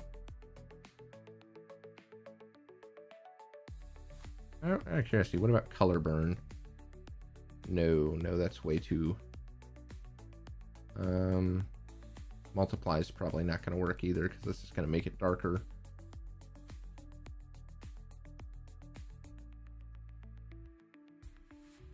Just gray isn't terrible, I will say.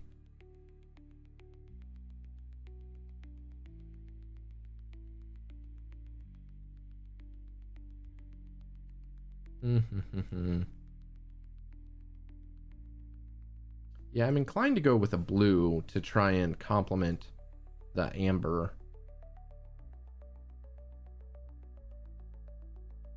I do think overlay might be the...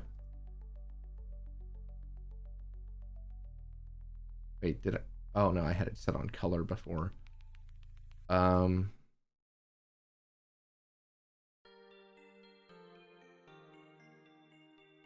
kind of looks like, what was it, SGI or whatever that company was that made the CGI computers that they used to make a lot of early CG in movies. I forget what those things were called. Silicon Graphics or something. It's like the color of those workstations. I don't hate it, but I don't think I like it either. Maybe... Ooh, now that might not be bad. I'm inclined to go for a colder color, too, because I've got a very warm orange. Oh, you know what? I think I like that.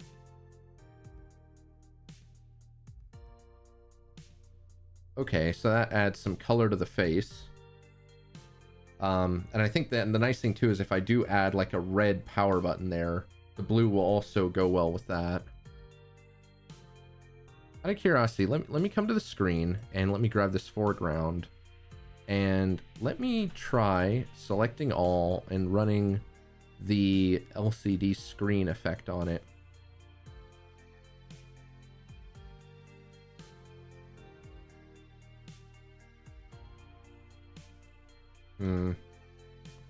Okay, that did not do what I thought it was going to do. That actually applied it to the entire image.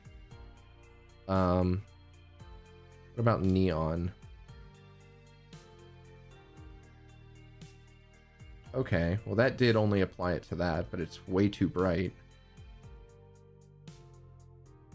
I think it only applied it to that. Yeah, because my thought is that I need to add like a slight neon glow around the edges. And actually, around the same thing, I need to add some grime or some darkness to the edges. So we'll say screen mask. That's not really what this is, but we'll just call it that to go with it. And I will grab the background. And then we'll come in here and we'll use the spray can again. And I'll just use this medium gray, I guess, to...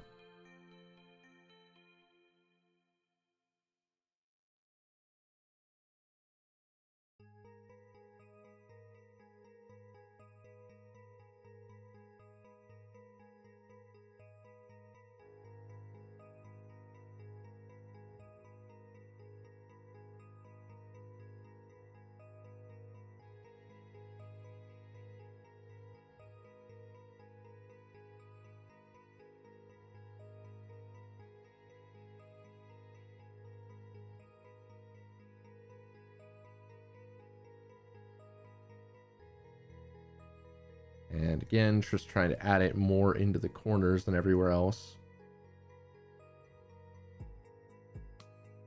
I don't think I succeeded in that. Let me start again there.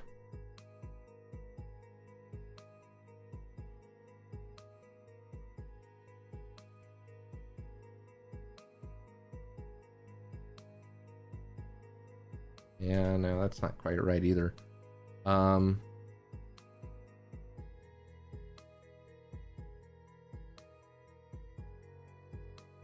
There's a very fine line between either nothing or way too much. So it'd help a lot if I guess I do have my tablet, but I don't really want to use it just to do this. frankly, that's making a lot of assumptions that I would be able to draw straight on it anyways. I haven't used it in forever. Okay, that's a little bit better. So then what I want to do is add a bit more into the corners. Okay, so then what I would want to do is make this like a darken maybe, or a multiply.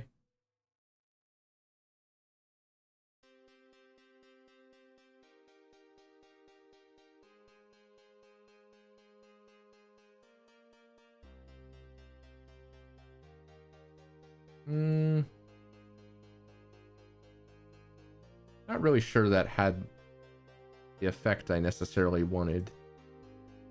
Let me scale that up a bit and actually try to round that out some.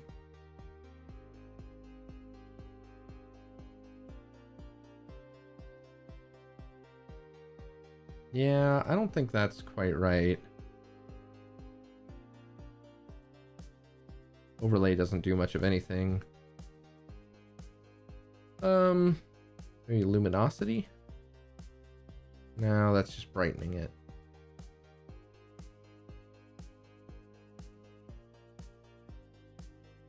Yeah, darken doesn't help either.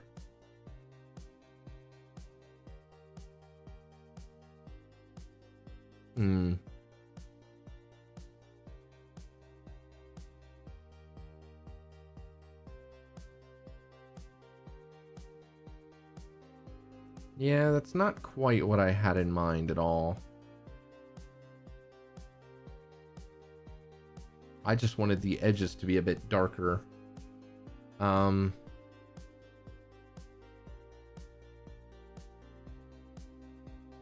tell you what I can try is using multiply.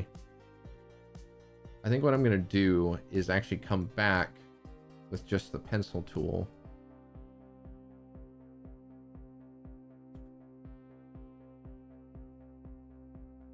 Let me just see if explicitly adding in more darkness helps.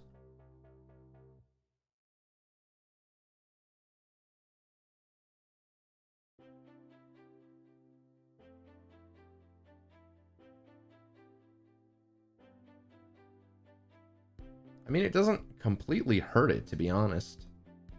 Adding more explicit just darkness in there.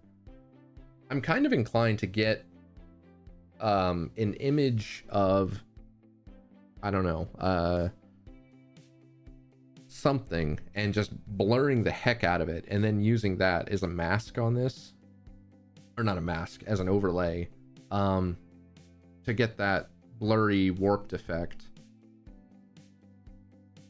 I'm gonna be honest, I don't hate it. It does make the screen certainly look more present. I do think, though, this could be better.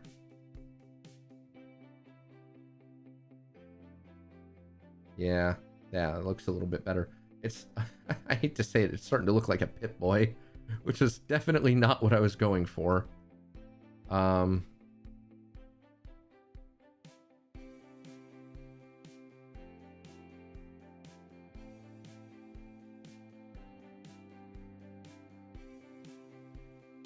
Yeah, that's starting to, it definitely, it looks more rounded now for sure. I think that I think is the most important part, is that it definitely looks, it definitely looks more rounded, which was the key point here.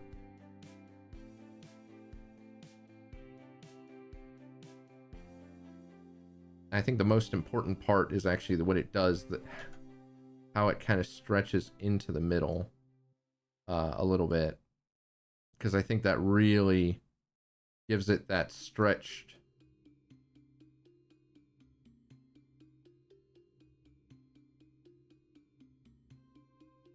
Yeah, that makes a huge difference in selling the screen as being curved.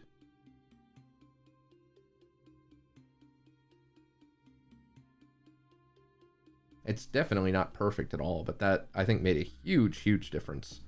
So I think I'd call this like screen shadow, actually. But yeah, I think adding in something to represent the lighting, so baking some lighting into the edges here to really sell that this is, because if there's no lighting on this outside part, but there is amber lighting around the edges and a nice amber glow, I think that'll really sell it.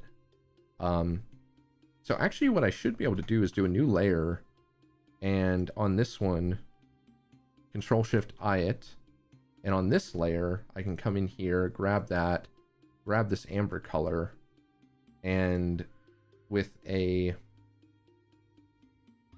spray tool again, oh, not that much of the spray tool, width, let's bring the width down to like maybe 6.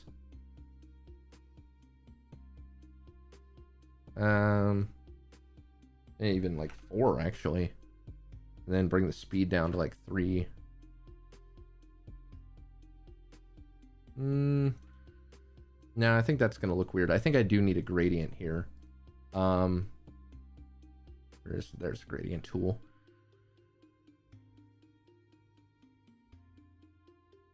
I guess yeah. We'll go ahead and for a full matrix, and we'll go from like,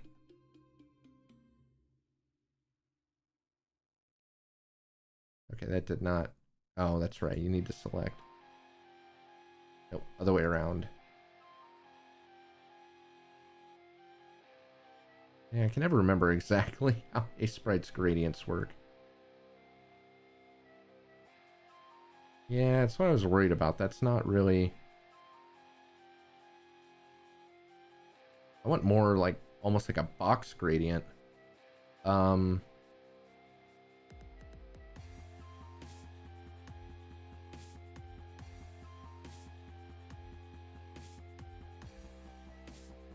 Yeah.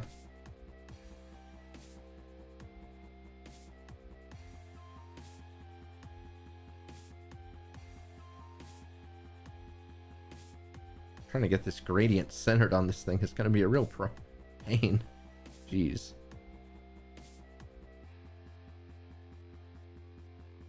I think maybe that would work. And yeah, I don't know.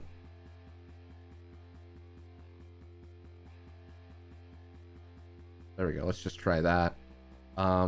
Okay, so now what I want to do is come in and remove a lot of this.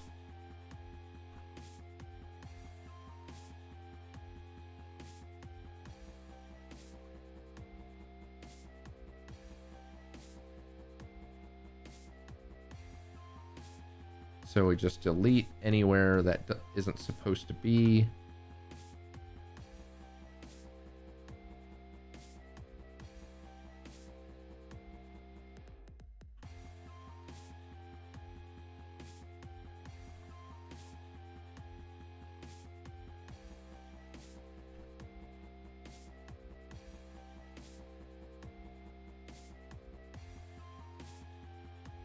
Looks like there's a couple more that need to be removed over here.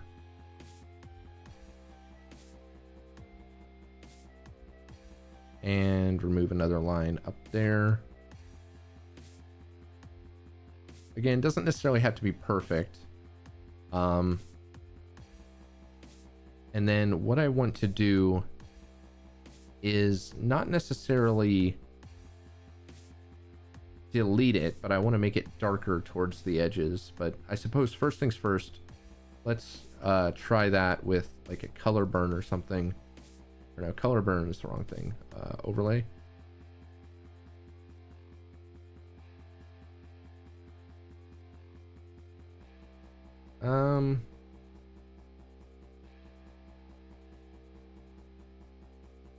Not luminosity.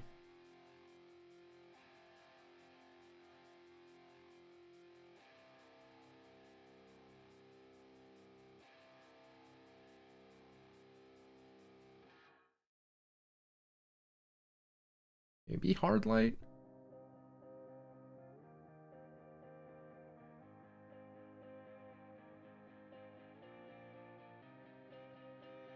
Yeah, overlay kind of works.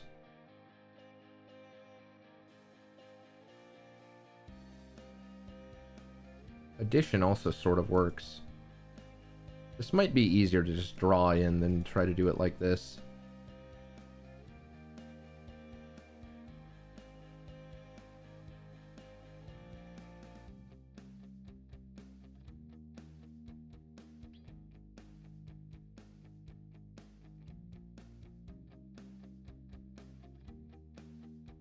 Let's just stick with screen for the moment. And then let me come into here and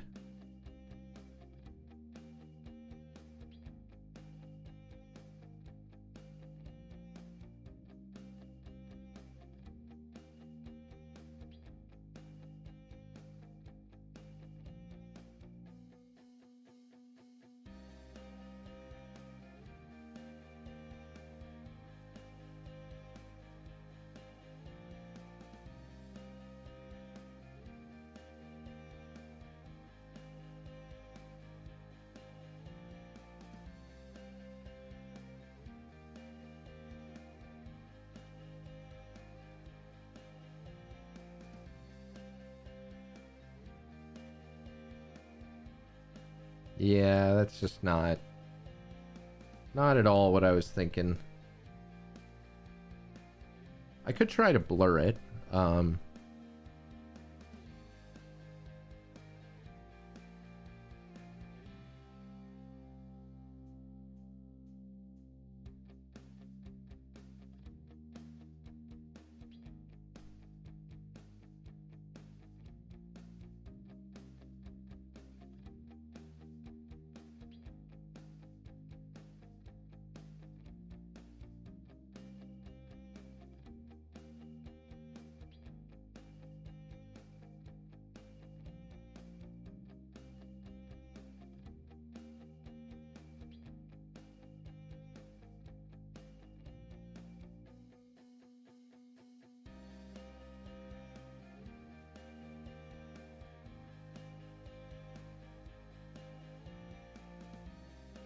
Okay, let's try that again.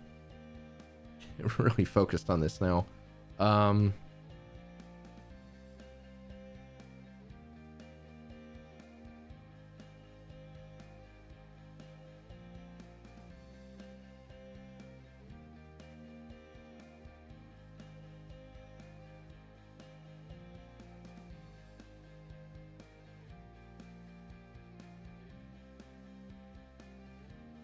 I think that actually doesn't look half bad.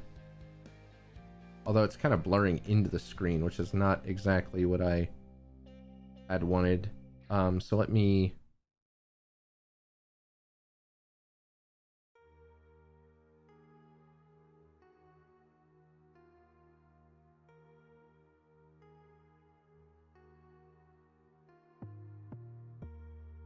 Yeah, there we go. Okay, so now come back here. Well, actually, no. What I wanted was the background. There we go. So then come back to here and just delete everything that's in there.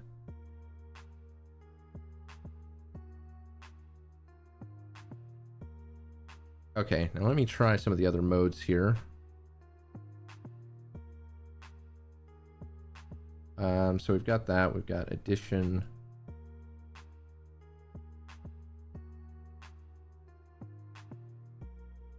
Okay, so one other problem I can see is it's also still blurring too far.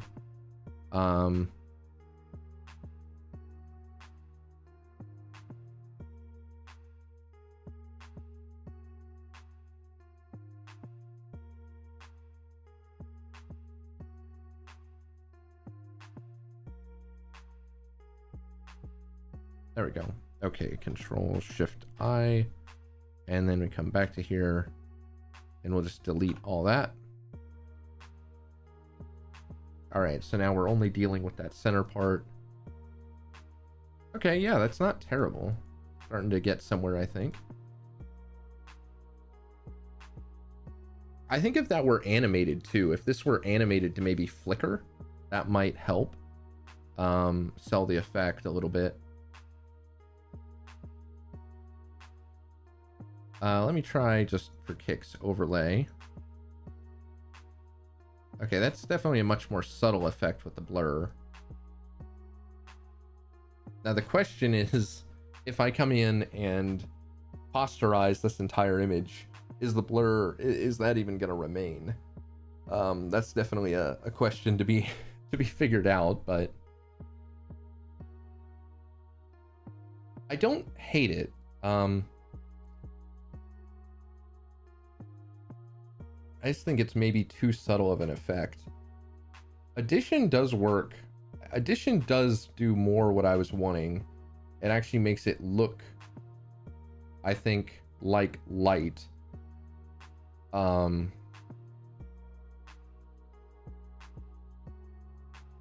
Yeah. I still think it's maybe a little too strong over here, but yeah, okay. I think I'll stick with that. So we'll do like screen glow, maybe.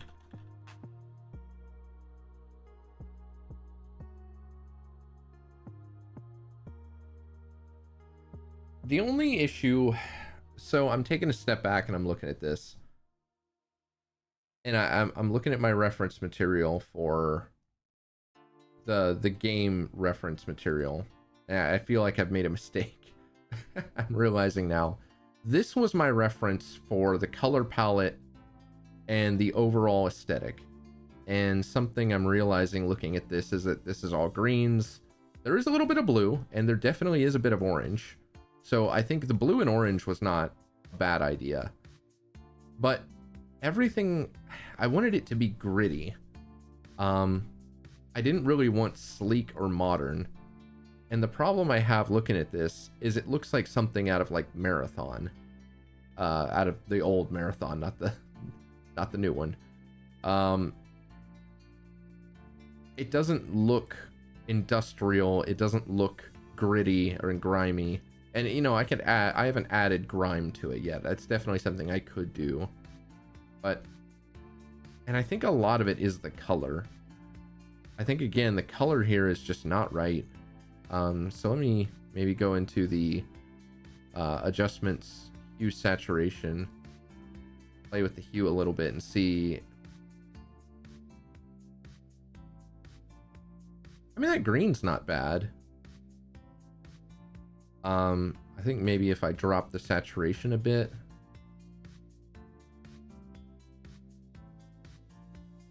Yeah.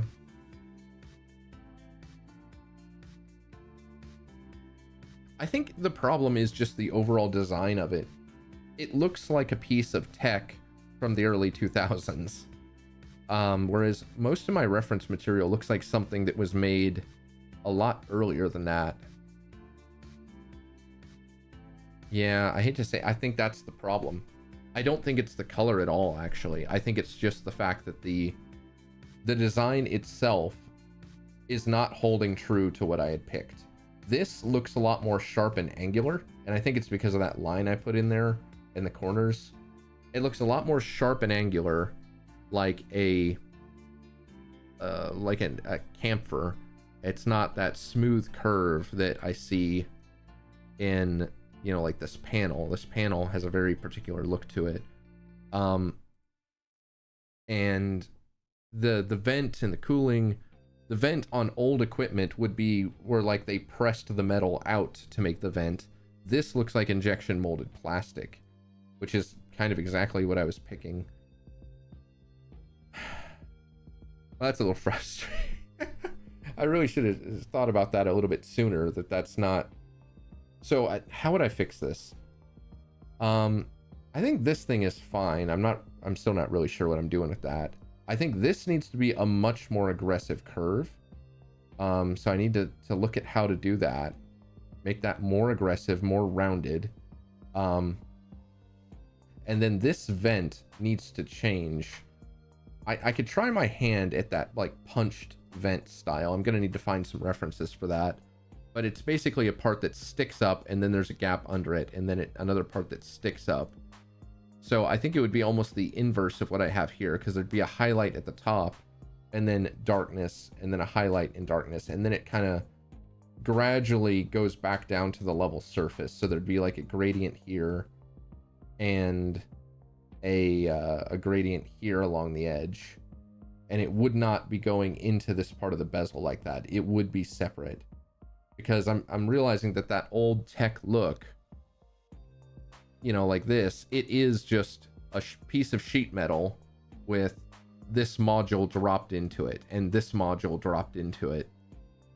It's not an all-in-one piece of, you know, designed injection molded plastic. Yeah, so I think my references for this, I think, are what ran me astray.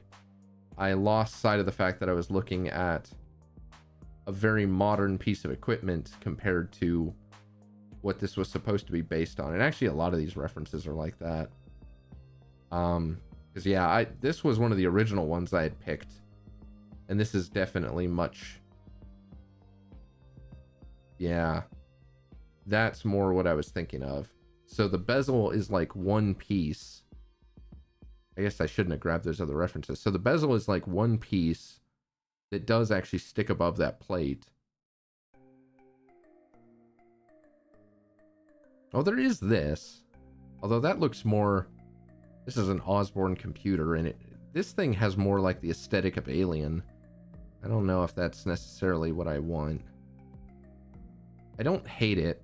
But I also don't necessarily think that that's the right look. I'm gonna sleep on it. I'll probably look at it some more tomorrow. We'll pick this back up then. It's about time to end the stream anyways, but I don't think I'm gonna use this as is. Try again and see how it goes. I think the other thing I might do is I'm having a lot of trouble having this represent a well, I mean, it looks fine, but I might actually just model that. I might model this part of the bezel that goes in, and just have it go back, you know, like a couple centimeters or something in the model, and that might help sell the effect better. I guess it would slightly affect the lighting, but I think it might work a little bit better. Since this is something the players are going to be interacting with directly, having more polygons isn't unreasonable for a PSX style game. So I think that might be the route I go with, is actually just modeling it in. So if we think about that, that would be 2 triangles here, 2 triangles here, like a triangle there, triangle there, triangle there, triangle there. That is quite a few. That's, I could easily see that ballooning out. So for the screen itself, that would obviously be flat, so that's 2. Then each one of these is 2, so you've got 10 there, plus probably a triangle in each corner, so that's 14. Then you need a triangle up here in each corner, 18. 2 more on each side. So that's another 8. That's 26 plus 4 more, so 30. Yeah, so that would be 30. Well, that's not that bad. The thing that gives me pause is that I have yet to see a PSX game that really modeled a computer terminal, even ones you interact with, like that. They're almost always like this, where they're painted to look like they have depth. And I am really thinking that that's should be the way I go too. I just think that I'm going to run into some problems if I don't go that route. But you know what? Oh, okay. Tomorrow I'm going to pick it up and I will continue on with just trying to fix this to look more retro. And if it doesn't look right when we drop that into the game, then I will explore adding polygons to it. And that's all part of the art study, is just to try and figure out what works. In fact, actually, tomorrow we'll drop this into the game too and just see how it looks. But anyways, that's it for today. Like I said, pick this up same time tomorrow. And thanks for anyone who stopped by. Later.